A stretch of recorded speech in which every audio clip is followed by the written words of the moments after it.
Davidstow, Nakan. Welcome to podcast number 72. We've had a busy week, a varied week again, since I spoke to you last. A few services in our chapel, Glim Valley, and a few churches as well.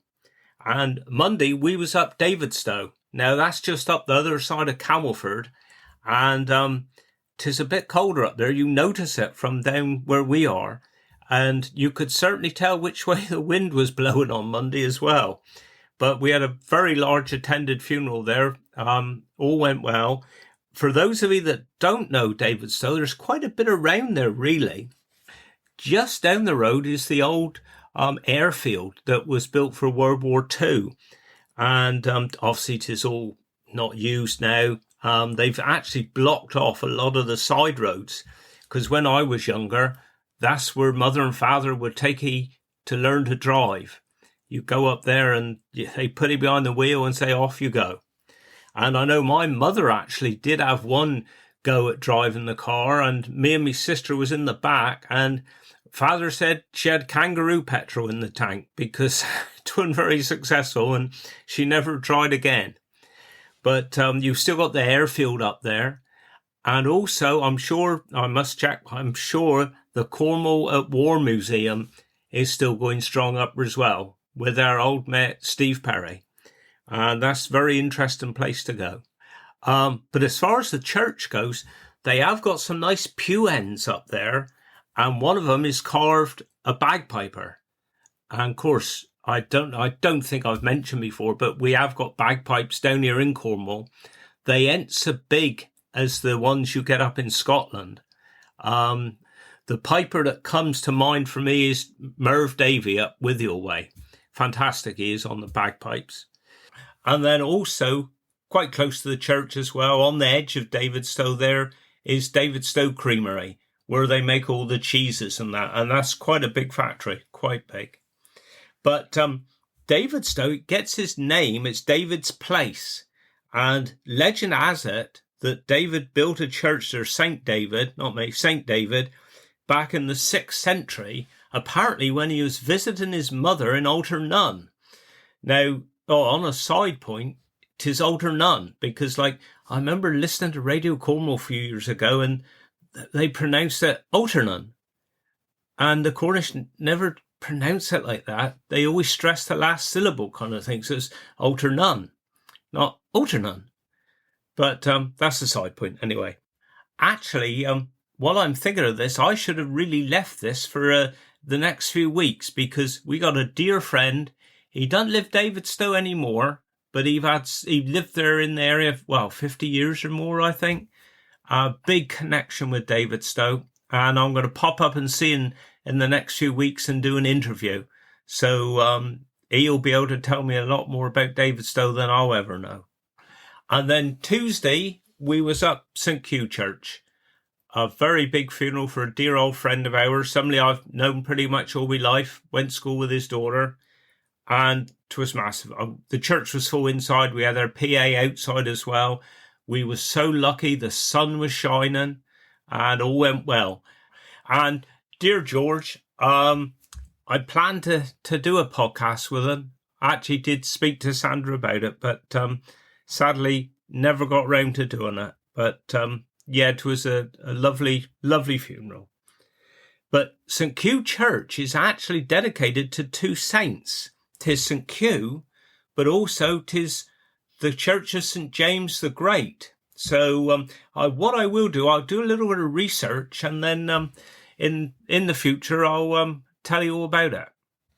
As far as me training's going for me London Marathon, 'tis all going well.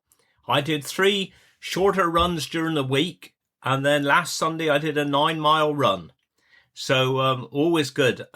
The hardest thing is getting out the blimmin' door. 'Tis quite demoralising, really. You come home and I don't get out till about 8 o'clock, and 'tis dark and cold and wet.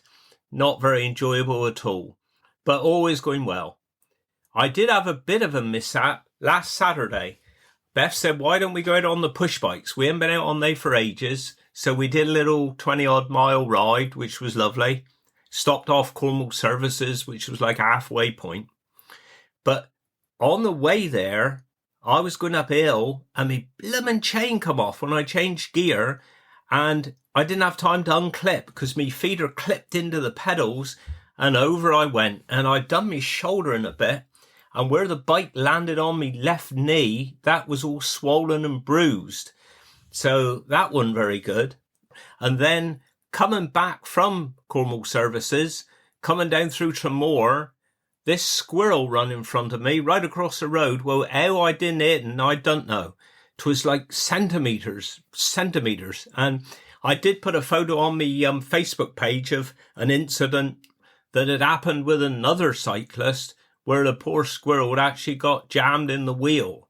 But I think some people thought that was me, but it wasn't. It was another incident. But just to say how lucky the squirrel was. They're obviously faster squirrels down here in Cornwall. And before I forget, I must thank everybody who've donated so far towards me Just Giving page for sponsorship for the London Marathon. I think we're nearly up £500 now, which is fantastic. And if anybody wants to donate, you just go on Just Giving, search David Bray. My page at the minute, I have to get a photo of myself up, but my page at the minute has got that Alzheimer's Society banner there with the Forget Me Not flower. But I will try and remember to get a photo of myself up so you notice the right one. And also, the last thing before I go over to me interview with Jack, week before last, I went up Walser Street to the Home Farm Trust building, and I met Karen and all the members of the Weybridge and District Horizon Club. Now, this is a club that is carrying on the good work that's been done for many years with the Weybridge Gateway Club. And there's a lovely little write-up. I won't go into it in depth now, but if you go on our RJ Bray Facebook page, you'll see there I've done a little photo, and Karen, the team leader, has done a lovely write-up just explaining about the Bodman Club and now the Weybridge Club. And it's a club that's for all adults with learning disabilities. So you'll be able to see it there. And then if you want to help in any way, I know they're always looking for volunteers and also funding as well to help the club keep running. But they got a thriving club in Bodmin. So now they've started this one, so they've carried on from the old Gateway Club, and I'm sure it will go from strength to strength. But you can see it on our Facebook page. I say, Karen have done a lovely little write-up there. And actually, it is also on our website, RJ Bray website. If you went on Facebook, I think you just go look at the tab for Bray Charitable Fund or something in the menu, and then you can see what Karen has said there. But it's very good. Right, well, we're now going over for me second part of me interview with Jack Andrew. Dear old Jack, he'll be 96 this year. And 'tis a very enjoyable interview again. We do talk about quite a few things, including the late, great Adge Cutler. So I'm sure you'll enjoy it. And then I'll speak to you directly with me Cornish word of the week and me Cornish dialect. But now, as me grandpa used to have on his bathroom door in his little cottage in Nanstallen all they years ago, here 'tis. Where do you meet Sheila to then? She was working in the co-op. All right. And we was living in the house right next door to the co-op, more or less. Right. And I was working in power station and in shifts. So I come out one day, she come up the road and I said, hello, all right? And she fell off her bike. Oh, no. Yeah, she fell off her bike. You see the picture, didn't you? Yes, I did. Yeah, she fell off her bike. So anyway, I said to her about pictures, so she said, oh, man said to mum, and because her mum was a little bit straight. You know. Yeah. Anyway, I took her pictures, and from there on, we spent 65 years together. Yeah. Altogether. Where was the pictures to them? In Odeon, in the old, in proper Odeon. Oh, yeah. In town, yeah. I see. Yeah. And Sheila used to live over Connemara's then. Oh. Do you know Connemara's? No, I don't know. Well, you know, when you go down the bottom of Nampian, to go to Stevens. Yes, yeah. Well, you take us to Stevens turning and take that road and keep right on until you come to a little, I suppose it's a little hamlet or something, I suppose. and that's where they lived. I see. There was a couple of farms there, and there was a shop there, and the shop is what Sheila's dad bought and renovated, done it up. Yeah. He was quite a handy man, really, and he could play the accordion, and Sheila could sing, and of course they lost a son in the war, Japanese, like. Yeah. And what was her maiden name then? Sheila. Snell. Oh, was it? Yeah. Of course, I don't expect you've ever heard of the White Aces dance band. No. The White Aces dance band was all local people, like St. Dennis, and Sheila had a cousin called Davidstow played accordion, and then there was Raymond White played accordion, and there was the Morecambe boys, there used to be jewellers in St. Dennis called the Morecambe shop. That. Yeah. Well, there was two of they used to play. Right. Cornet, trumpet, whatever they was good. And all the band was made up of local people. And then they had a St. Dennis brass band as well. Yeah. And Pop used to play in that one. Yeah. He was quite a musician, he was. Was he? Yeah. Yeah. So what year did he get married then? Can you remember? What, me? Yeah. I got married in 1952. Did he? Yeah. Yeah. And where was that to then? Up to Dennis, Andrew Road Chapel. Yeah. Andrew Road Chapel, and we was married by Paul Snell. That's her uncle. Oh, get away. Yeah, and he come down from Barnsley or somewhere like that. He was up there. Yeah. He was a pastor, but he come down and married us because I should never forget. Walked up to say this and that, whatever he was on about. Yeah. And he said, I think you need one of these.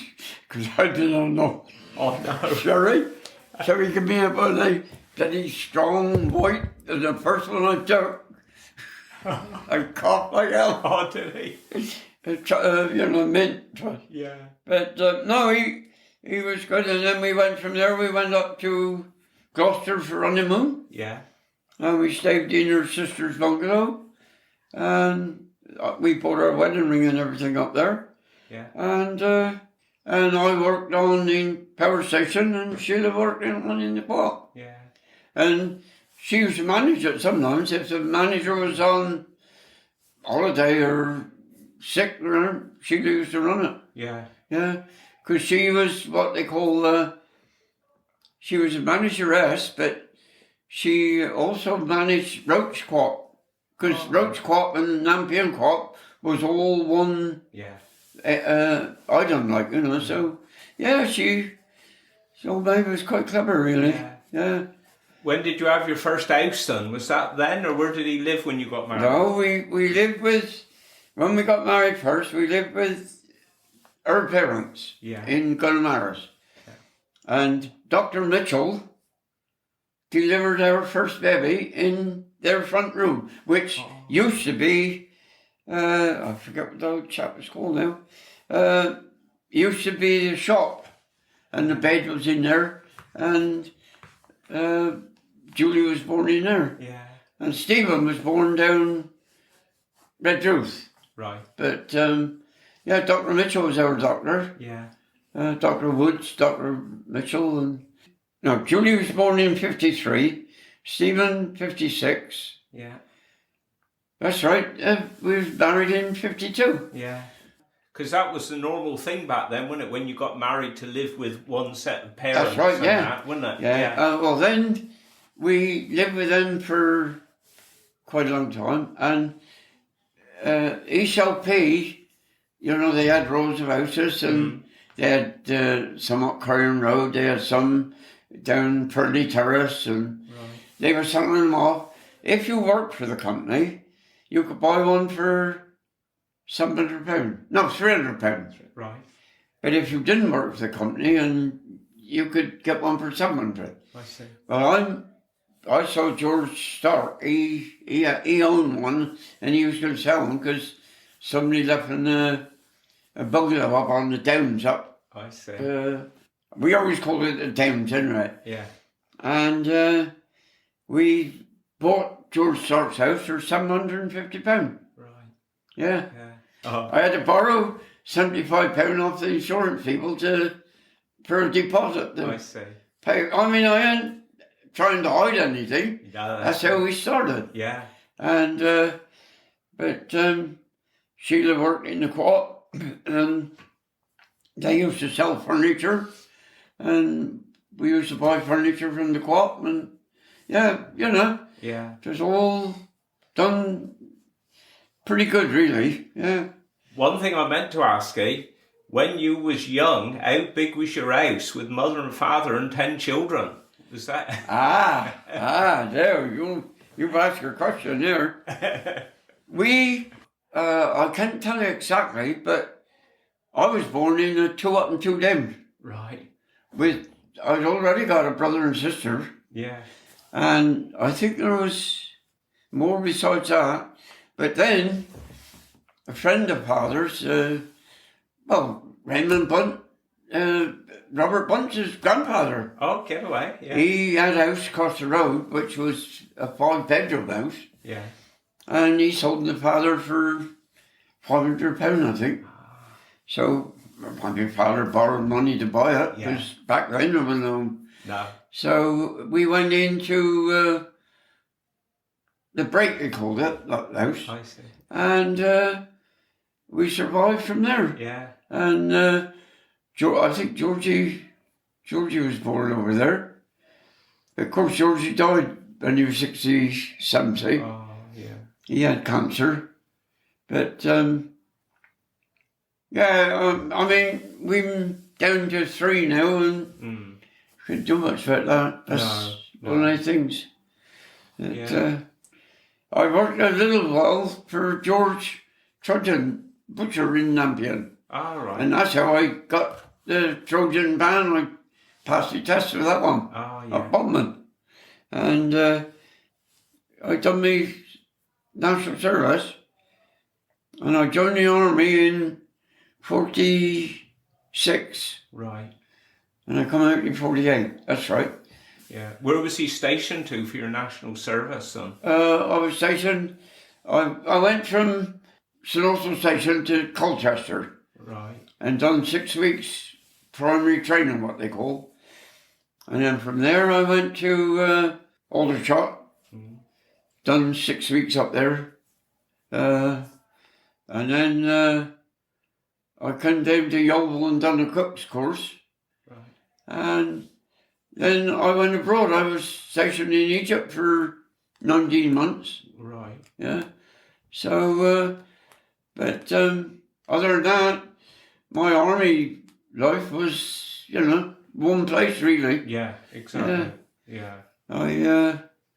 I suppose I enjoyed it in the long run, but Egypt in the place that I would recommend. No. But no. it was quite good. Did you work till you was 65 then with Western X or no? You asked a question there. I retired from Western X when I was 59. All right. Well, 58. Yeah. 1986. Yeah. Right? And, of course, I was messing around a bit, and then your father gave me a job. Yeah. He never let me down, that man, then. No. No, never let me down. No. We had some good times, didn't we? Yeah. Yeah. He was one of the good ones, he was. Yeah. No doubt about that. Because you had a bad accident driving, wasn't that in the Allen Valley? Yeah, well, I went to work for Jack Roach. Right. I retired from Western X. Dan Neville in Upton Enders, I got a garage. He said, I've got a job for you right away, because I didn't have a job. See, foreign little bearing jobs I was doing for you and Rowan. And he said, got a job for you. Work for Jack Roach. He said, driving a shoe van. Brand new van, he said. I thought, oh, cool, Christ, this is right on. I forget how much he said he paid me, but he offered me so much a week, So I was going up and down with shoe van for I don't know how long. Right. And then in the end I got fed up with it and I worked for Father. Yeah. Did you live like Nampian area all your life until you obviously came over Wadebridge then? Yeah. Yeah. But I lived over in Weybridge for about 18 years altogether. Yeah. But Nampian was my home. Yeah. And I used to go when I was a youngster. When I was young, Yeah. I used to go to dancing. Right. Me and my friend Truscott, we learnt ballroom dancing in St Austell, Right. in the old town hall, which is Sports Direct now. Oh yeah.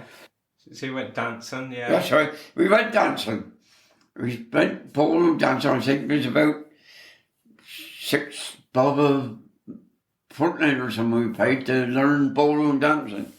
And we used to go St Dennis dancing Saturday nights, Varian, Foxhole, anywhere there was a dance we used to go. Okay. And that's how we spent most of our time. Yeah. Because just all around like Nampian, and because all there was in Nampian see was the pub, really. Mm. Pub and the chapel had a good following. Always have done and still have. Yeah. Yeah. Was living in Curran Road, and this job come up, warden for Parklands. There was 15 old people's bungalows down the road. Yeah. Well, we put in for it and Sheila got it, which we went on with it, but we went to Malta a couple of times in between. And yeah. Mm. so John Scott started it off. He was going to find somewhere at Weybridge for us. So anyway, we went and saw this house up. I tell you who went in there to live. Rob Parkin went in there to live. Yeah. Standing back off the road on Egglesdale Road. Oh yes. You know what I mean? Yeah. Yeah. Well, that one was 29,000. I said to Sheila, no, we won't bother with that one. So then we went up K Gardens and found one the same price, but in lot better condition. Yeah. Mrs. Bishop. All right. Yeah. And we bought that one. And that's how we started off in, and we was there 18 years. Yeah. And then we came back to Austell. We found this bungalow that he needed a bit of attention, but we bought him the right price, done it up, and that's how it ended. Yeah. And now it's going to end again. Wow. Yeah. Not yet for a few years. Yeah. Can't do anything about it. No. You know. No. Was Sheila in Red Cross? Sheila was the commandant for the Red Cross cadets up to Dennis. Yeah. And I think there was one time when she had 28 cadets. Did she? I think so. Yeah. Yeah. Yeah. 28, I think. But so, your boss used to drive for him a bit, and you was telling me about, you went to see Adge Cutler and the Wurzels? Oh, sorry, yeah. Yeah? Going back to Western Lakes again. Yeah. I used to go, sometimes my boss would say to me, what are we doing tonight? I said, I don't know. He said, well, I want to take me and the wife and some people from, they used to come down from up Yorkshire and all. All right. Down to the lugger, down St Walls. Right. Yeah, the lugger was down Port something. Well then, it cropped up. They wanted me to drive because we had a thing that would carry 7 people, see? And right. they wanted me to drive that one, so I said, where's it going to go? Bombing jail. Right. Bloody hell. And Adge Cutler and I think there was 2 or 3 of his gang in it. Yeah. And they was absolutely brilliant. Yeah. And Adge Cutler was sitting there on the bar, bottle of whiskey and all the glasses, and when they get empty, took them up again. But see, I couldn't drink. No, exactly. I said to Mrs. Norland, that's Mark's missus, I said, there's all there. Jack, we'll have a drop when we get home. She was lovely, she was. Yeah, that was a good trip, that was. Adge Cutler, and they sang some songs and drank some drink, and But no, I thoroughly enjoyed the work, like, you know. This Mr. Johnson, he was the one of the head ones of Foden's Motorworks. Right. And he used to come down. And I used to go out with him. Oh, yeah. You know, because I was the driver and I couldn't drink. No, exactly. So they had me. yeah, exactly. But I had some good evenings with them. Yeah. You know. Hatch Cutler and the Wurzels. Good times. Yeah. They still do a bit, but not because Hatch is gone. Yeah. Mm. Yeah, there's still a couple of the, say, originals. Because I went to Hatch Cutler one there, and I went to a concert up to Sydney, Cornglaze Caverns? Yeah, Caverns, yeah. And that was very good. Yeah, I went to see him up there once. Yeah. And they had real cider, and I'm sure there was tadpoles in the bottom. Oh, yeah, real cider. Yeah. No, very good. Well, I think that covers, I can't think of anything else. If there is anything else... we can do another episode. Yeah. Yeah, so I suppose when you was married, did you have much time for hobbies or anything? What did you and Sheila do then? And when... We used to go up to St Dennis Club on a Saturday night. Yeah. On a Friday night. I used to run bingo for the Red Cross. All right, yeah. And Sheila was involved, see, because Ken Legger.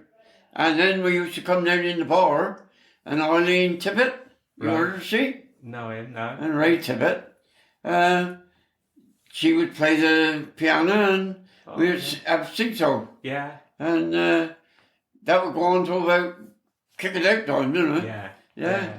And the last song we used to sing, Good night, Eileen. Eileen. Good night, Eileen. Oh. I love you in my dreams. Brilliant. Oh, good times. So that was, you know, if there's anything else, you know. We'll have another episode. Yeah. All right. Yeah, it'd be nice. Well, we'll round it off now. Well, thank you very much, Jack. Yeah. It's been brilliant. I really enjoyed it. No problem. So you say goodbye to everybody. Yeah, I will. Goodbye. Thank you very much for your attention. Proper job. Lovely, mate. Cheers. Yep. All right, mate. Give my regards to Beth, Holly. Will do. Well, 'twas a real pleasure meeting up with dear Jack. Could have stayed there all afternoon. In fact, I nearly did. For me, Cornish word of the week, I think I'll do the Cornish word for dance, because Jack said he did a lot of ballroom dancing and everything. So the Cornish word for dance is donja. Donja. And me Cornish dialect, obviously every week we're remembering things from the past. And there's a word that I always remember Father used to use, which is Cornish dialect. If you do he remember something, he'll say, can he mind it? So the word's mind. So instead of can he remember it, he'd say, can he mind it? Mind. So I think that's what we'll do. Right, well, I'm going to leave you there now. Another week is gone. I wish you well. I'll speak to you next week. Do Guinness. Carnobus Vican.